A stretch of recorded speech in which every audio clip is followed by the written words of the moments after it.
Di sudut kota Athena yang ramai, seorang pria tua dengan janggut lebat berjalan perlahan di antara penduduknya.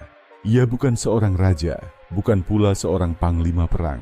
Namun, setiap langkahnya membawa perubahan besar dalam sejarah pemikiran manusia. Ia adalah Sokrates, sang filsuf yang mencari kebenaran di atas segalanya. Awal perjalanan sang filsuf Sokrates bukanlah bangsawan atau orang kaya. Ia adalah anak seorang pematung dan bidan. Sejak muda, ia telah menunjukkan rasa ingin tahu yang luar biasa. Namun bukan pada hal-hal materi, melainkan pada hakikat kehidupan, kebajikan, dan kebenaran. Alih-alih mengajar di gedung megah, Sokrates memilih berbicara dengan orang-orang di jalanan, di pasar, dan di mana saja ia bisa menemukan jiwa yang mau berpikir. Ia tidak memberikan jawaban, tetapi malah mengajukan pertanyaan. Pertanyaan yang membuat orang berpikir ulang tentang segala sesuatu yang mereka yakini. Metode ini, yang kemudian dikenal sebagai metode Sokrates, menjadi fondasi filsafat kritis dan logika. Kebijaksanaan yang berbahaya di masa itu, Athena adalah kota kebebasan berpikir, tetapi juga tempat di mana kebohongan dan kepercayaan buta berakar kuat. Sokrates menantang orang-orang paling berkuasa, politikus, penyair, bahkan para ilmuwan, dan bertanya, "Apakah kalian benar-benar tahu apa yang kalian katakan?" Namun pertanyaannya tidak selalu diterima dengan baik.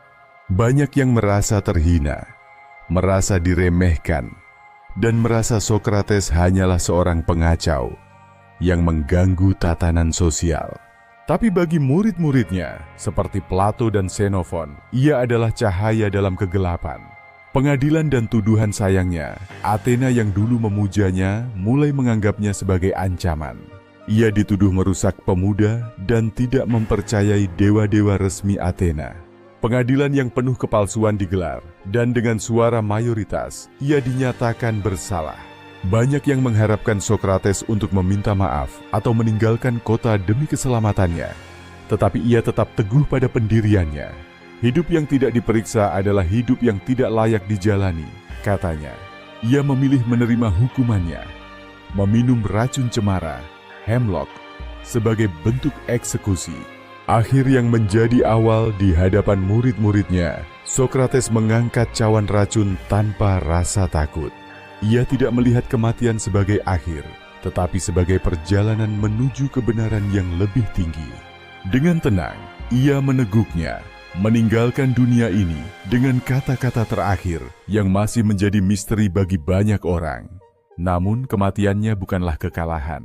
Justru dari kematiannya, pemikirannya semakin hidup. Plato, muridnya, meneruskan ajarannya dan membangun fondasi filsafat barat. Aristoteles, yang belajar dari Plato, kemudian menjadi guru Alexander Agung dan membawa kebijaksanaan Sokrates ke seluruh dunia. Hari ini, lebih dari 2000 tahun kemudian, nama Sokrates masih dikenang. Ia tidak meninggalkan istana atau kerajaan, tetapi ia meninggalkan warisan yang jauh lebih besar. Cara berpikir kritis yang membentuk dunia modern.